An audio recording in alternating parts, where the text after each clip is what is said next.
Bon après-midi, mesdames et messieurs. Il est 13 h dans l'arrondissement de Bazou, c'est dans le département du Ndé, région de l'Ouest Cameroun. Bienvenue à cette édition du journal de la mi-journée sur Canadien International. Au sommaire, 71 ans déjà que l'Union des populations du Cameroun, l'UPC, existe légalement.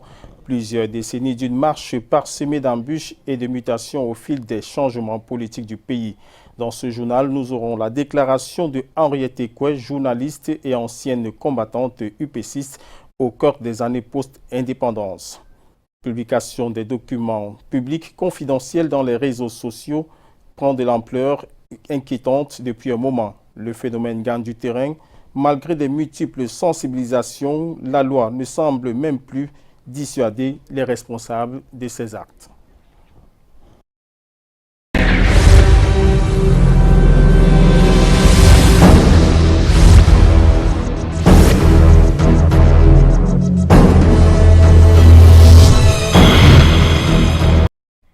Une fois de plus, bon après-midi, mesdames et messieurs. 10 avril 48, 10 avril 2009, 71 ans déjà que l'Union des populations du Cameroun, l'UPC, existe légalement. Cette décennie d'une marche qui a connu de nombreuses mutations au fil des changements politiques dans le pays. Je vous suggère d'écouter à ce sujet un extrait de la déclaration de Henriette Ekoué, journaliste et ancienne combattante UPCiste au cœur des années post-indépendance. L'UPC est né dans le feu de l'action syndicale. Et c'est la même chose dans pratiquement toute l'Afrique où les syndicalistes prennent les devants parce qu'ils ont appris à formuler des revendications et autres et qui ont été aussi à l'origine du RDA, le Rassemblement démocratique africain, qui met en perspective l'indépendance des États africains. Nous avons une légitimité historique, une légitimité aussi qui est issue d'une conscience politique qui est née à partir de 1945, à partir du RDA. Donc c'était unitaire évidemment, c'était un mouvement très fort qui a su fédérer l'ensemble des forces vives du pays, Soli Babi, le Kounzé, les chefs traditionnels de l'Ouest, les Fulameyon chez les Boulous, Beti et d'autres mouvements, Soli Babimbi, etc., le Ngondo.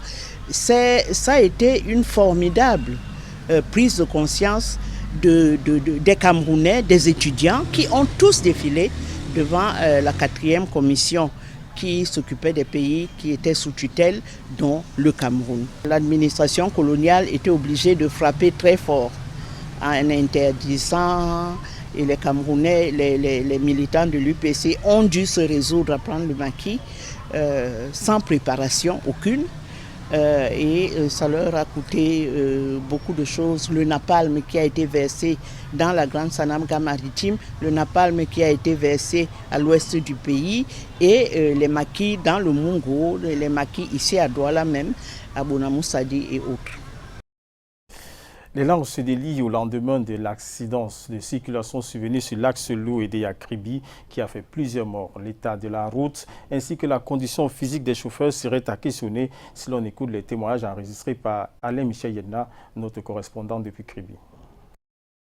C'est cette route parsemée de nids de poules au lieu dit Carrefour et Lokbatindi qui a ôté la vie à 4 Camerounais lundi dernier au matin.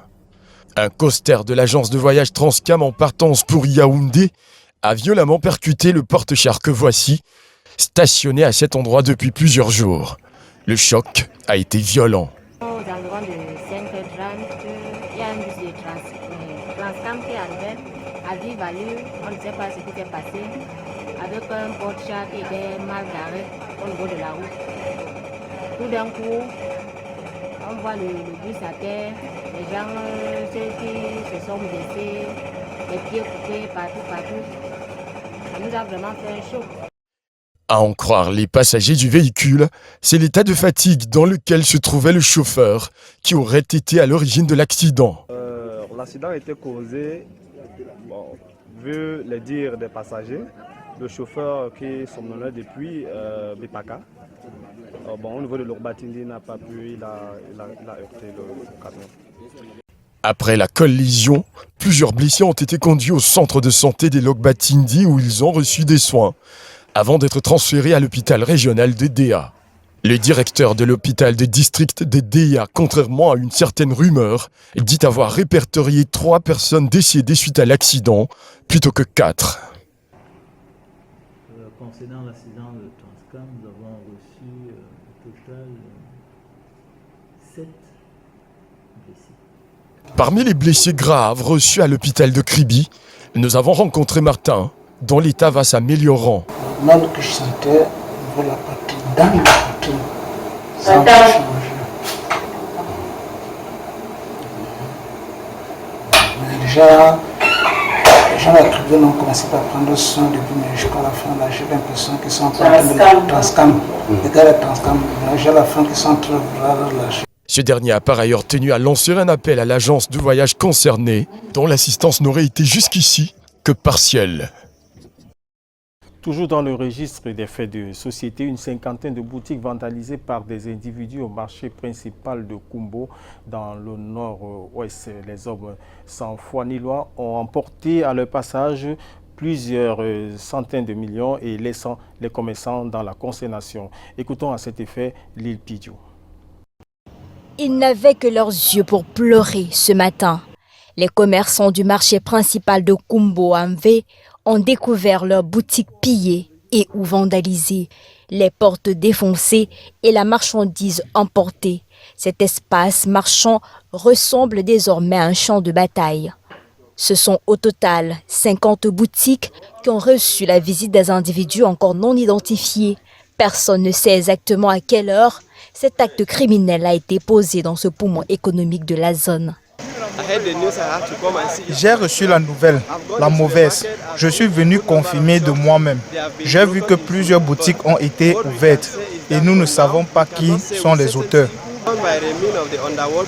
Sur les visages, la consternation.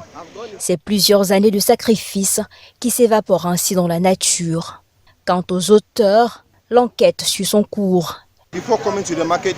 Avant d'arriver au marché ce matin, j'ai été informé que nos boutiques avaient été vandalisées. C'est une surprise pour moi. Je ne sais pas pourquoi ils ont fait ça. C'est criminel. Ce sont des biens personnels. La seule information qui est mise à notre disposition, ce sont des véhicules aperçus dans le marché aux environs de 16 heures et quelques bruits entendus. Les agents de sécurité ont confié au 3e adjoint au maire n'avoir rien perçu de toute la nuit. Tous ont été surpris de voir les dégâts aux premières heures de la matinée. Ce n'est pas la première fois qu'un tel acte a été perpétré dans cette zone en proie à la crise sociopolitique.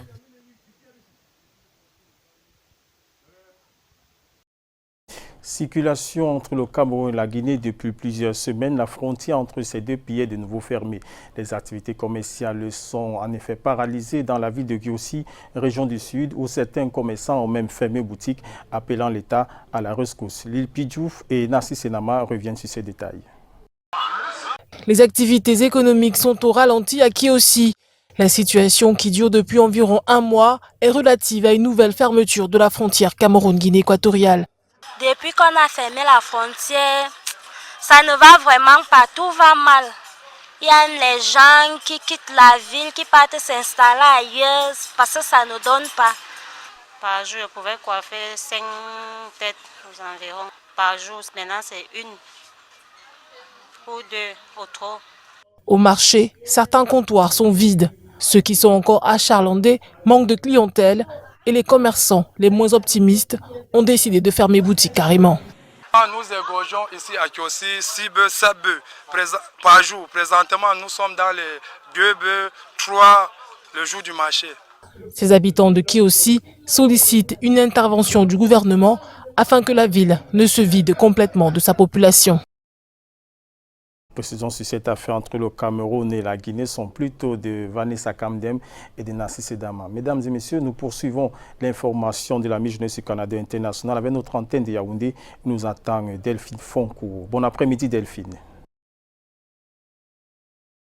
Chalitor, bonjour, mesdames, messieurs, bonjour. Et on poursuit justement en éducation. Les responsables des services centraux et déconcentrés du ministère de l'Éducation de base se concertent en vue de l'harmonisation des orientations d'organisation et de développement des examens et concours de la session 2019. Les travaux qui s'achèvent le 12 avril prochain du côté de Mbalmayo ont été ouverts par la secrétaire d'État auprès du ministère de l'Éducation de base. De précisions dans cet élément. Pas d'inquiétude à se faire.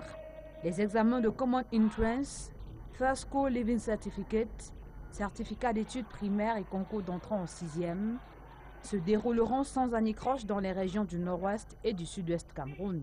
Comme l'année passée, les examens ont déroulé sans problème.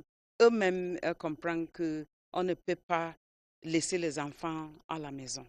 Donc j'espère bien qu'on va organiser pour que, comme l'année passée, ça va aussi bien passer. C'est tout ça que les gens qui sont concernés avec les examens doivent passer 5 jours ici pour assurer qu'il n'y aura pas aucun problème. Depuis ce 8 avril et jusqu'au 12 prochain, les responsables des services centraux et déconcentrés du ministère de l'Éducation de base, réunis à Mbalmayo dans le Nyon-Esso, pensent des solutions aux différents problèmes auxquels ils sont confrontés. C'est des difficultés qui peuvent être liées aux mesures de sécurité à prendre ici et là en fonction du contexte sécuritaire qui prévaut dans telle ou telle localité.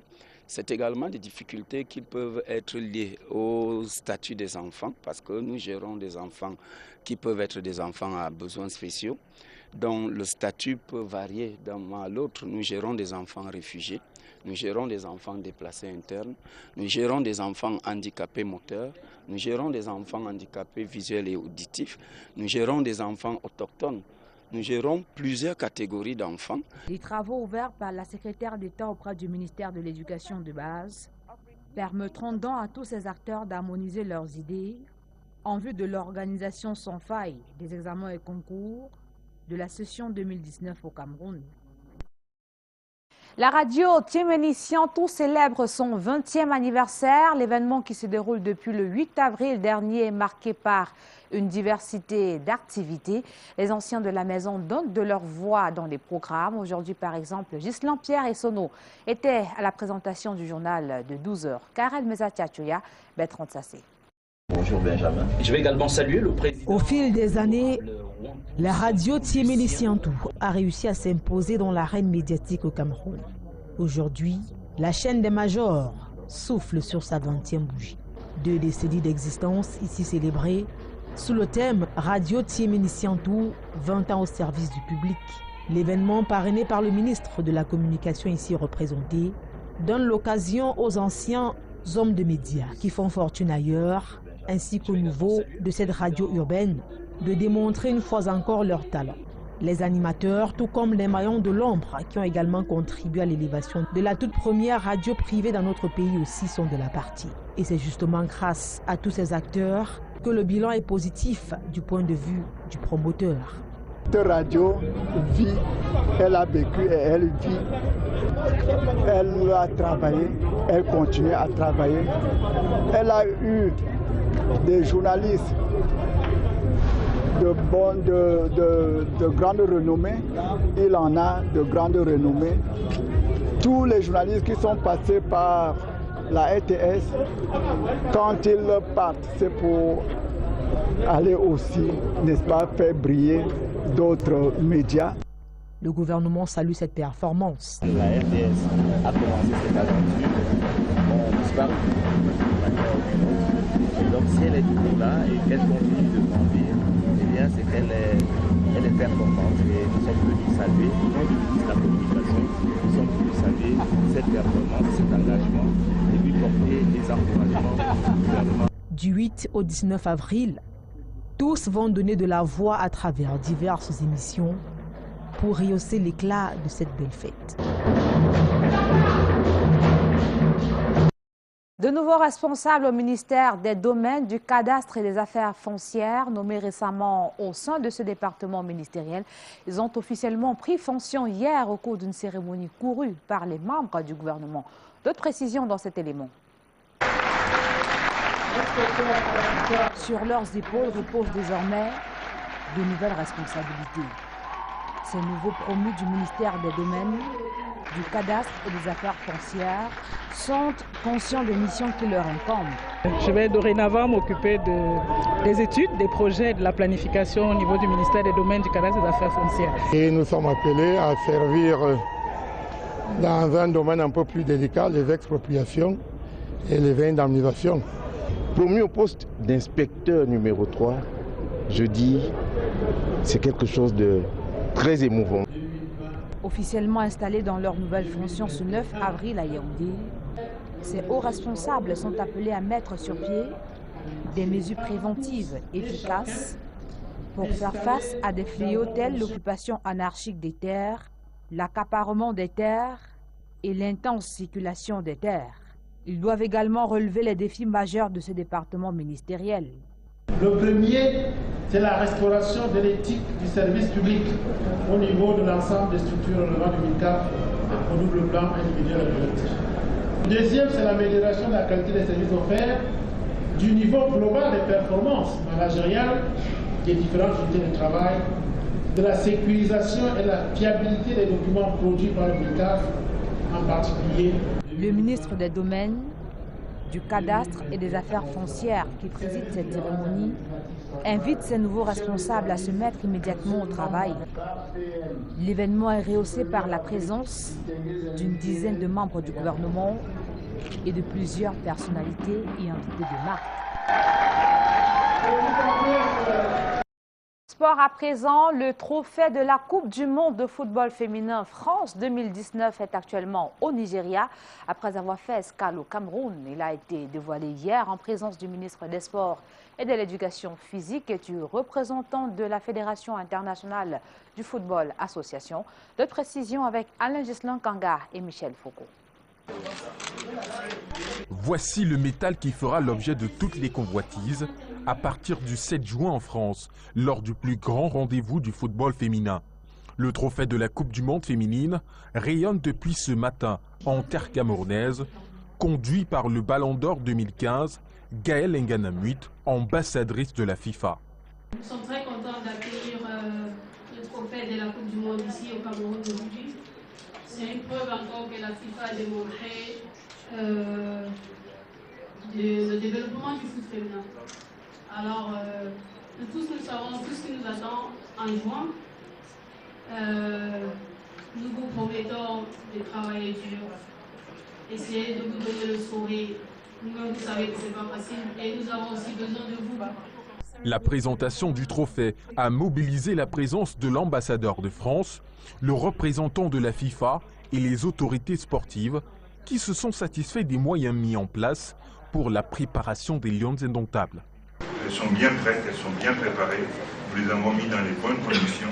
Elles ont participé à ce tournoi en Chine avec les résultats que vous connaissez. C'est une première étape. Elles sont en train de monter en puissance et avec une dernière préparation qui va se dérouler ici au Cameroun et après dans le sud de l'Espagne où elles auront aussi des matchs amicaux, notamment un match de préparation avec l'Espagne. Le ministre des Sports et de l'Éducation physique a salué les efforts de la FIFA dans le cadre de la promotion du football. Notre pays soutient vos efforts pour la célébration des valeurs d'excellence, de créativité, d'endurance, de tolérance, de fair play, de fraternité, de convivialité, mais aussi de brassage entre les peuples à travers les grands événements exceptionnels qu'organise la FIFA, notamment les Coupes du Monde, à l'instar de celle qui va mobiliser l'attention de plusieurs centaines de millions de téléspectateurs dans quelques semaines. Le Cameroun est le deuxième pays africain qui accueille le trophée de la Coupe du monde féminine France 2019 après l'Afrique du Sud. Le ministre délégué à la présidence chargé de la Défense a reçu hier en audience une délégation du Comité international des sports militaires. C'est en prélude à la Coupe du monde de football militant féminin prévue en 2020 au Cameroun. D'autres précisions dans cet élément réalisé avec le concours de Serge Alain Zibou. La Coupe du monde militaire de football féminin se déroulera à partir de la fin du mois de juin 2020 au Cameroun. La compétition se jouera en 2 poules, basées à Yaoundé. Le Cameroun est d'ores et déjà prêt pour accueillir ce grand rendez-vous sportif. Notre pays tient pour se faire entre ses mains toutes les cartes et atouts nécessaires pour faire de ce grand événement sportif international un historique et inoubliable succès. Et nous prions la délégation du CISM de bien vouloir accepter de porter ce message à Monsieur le Président du Conseil international du sport militaire et à toute son équipe. Le Cameroun étant, ai-je besoin de le rappeler, une grande nation sportive, un grand pays de football féminin, tant civil que militaire. Le ministre délégué à la présidence chargé de la défense s'est voulu clair face à la délégation du Comité international du sport militaire qu'il a reçu en audience ce 9 avril à Yaoundé.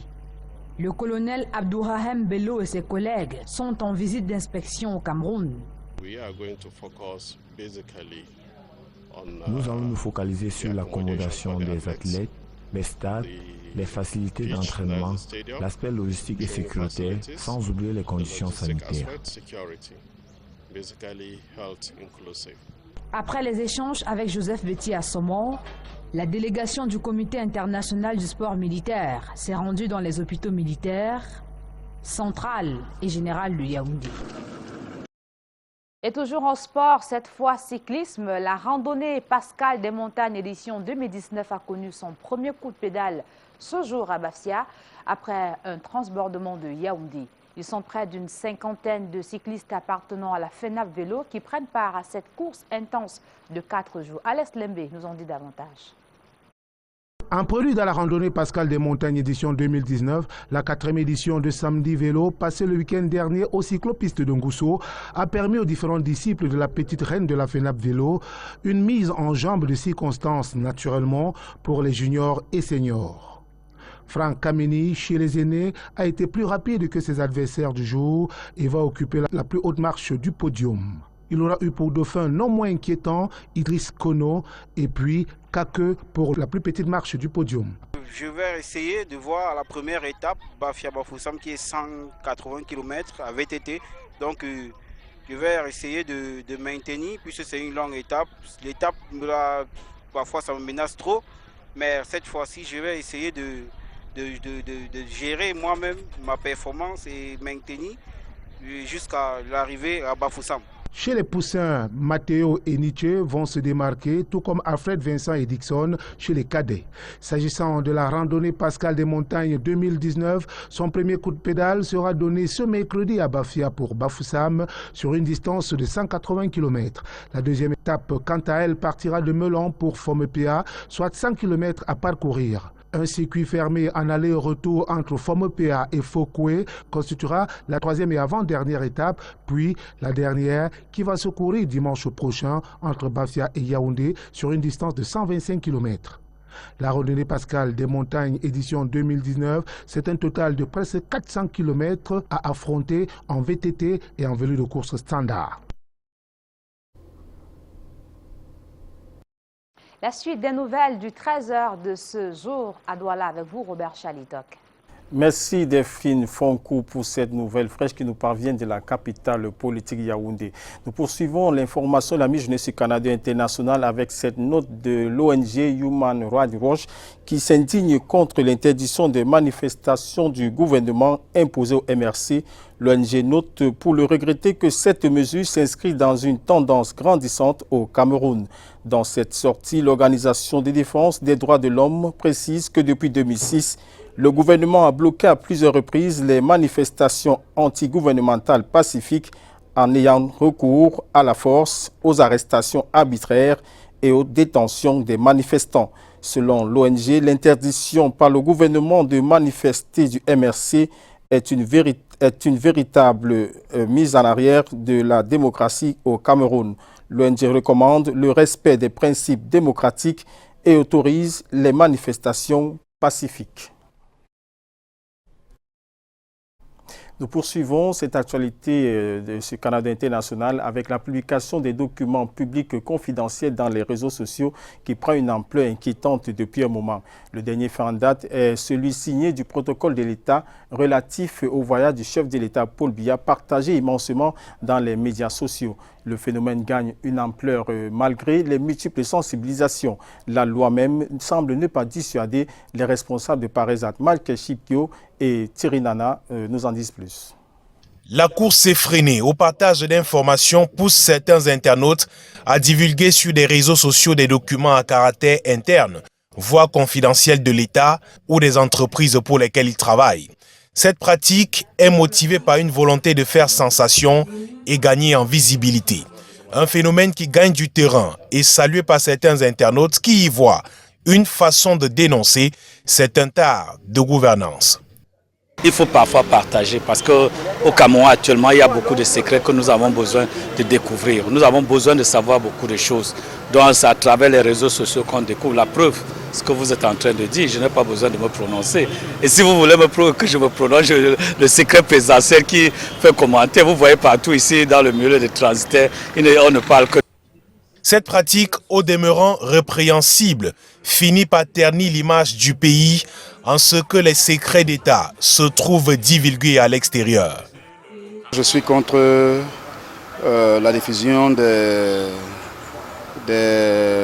messages et documents de l'État dans les réseaux sociaux parce que ça discrédite de notre institution et puis ça met en mal la population. On croyait au départ que les réseaux sociaux étaient là pour nous aider, mais nous nous rendons compte que ce phénomène détruit notre société. La loi est pourtant claire sur la question et il est démontré que plusieurs internautes agissent parfois par ignorance. D'une manière générale, lorsque l'on est dans un bureau administratif ou dans un bureau privé, lorsqu'on occupe une fonction, on est astreint au secret professionnel. Donc lorsque l'on diffuse plutôt des informations, des documents qui sont classés confidentiels, on est passible de poursuite pour violation du secret professionnel, fait prévu réprimé par l'article 310 du Code pénal. Maintenant, en ce qui concerne les documents administratifs, de façon plus précise, lorsque vous détenez des documents administratifs et que vous les détenez sans autorisation, vous êtes passible jusqu'à 1 an de prison, conformément aux dispositions de l'article 189 du Code pénal. Maintenant, en fonction de la teneur du document, parce que ça peut être un document qui contient des informations sur la sûreté de l'État, sur le chef de l'État et sur un certain nombre de personnalités de la République. Lorsque ces documents-là sont divulgués, vous êtes passible de poursuites, notamment pour des infractions comme atteinte à la sûreté de l'État. Pour être tout à fait clair, une publication n'est légitime que lorsque les moyens de publication et leur timing ont été déterminés par les autorités compétentes ou leurs mandataires.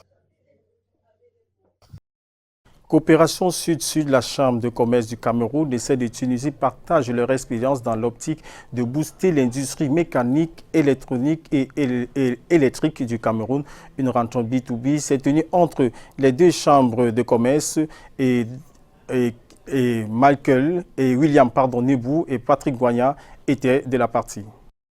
Développer les exportations de 10 entreprises tunisiennes du secteur de l'industrie mécanique, électrique et électronique sur le marché africain et même camerounais, tel est l'objectif porté par la Chambre de commerce et d'industrie de Tunis.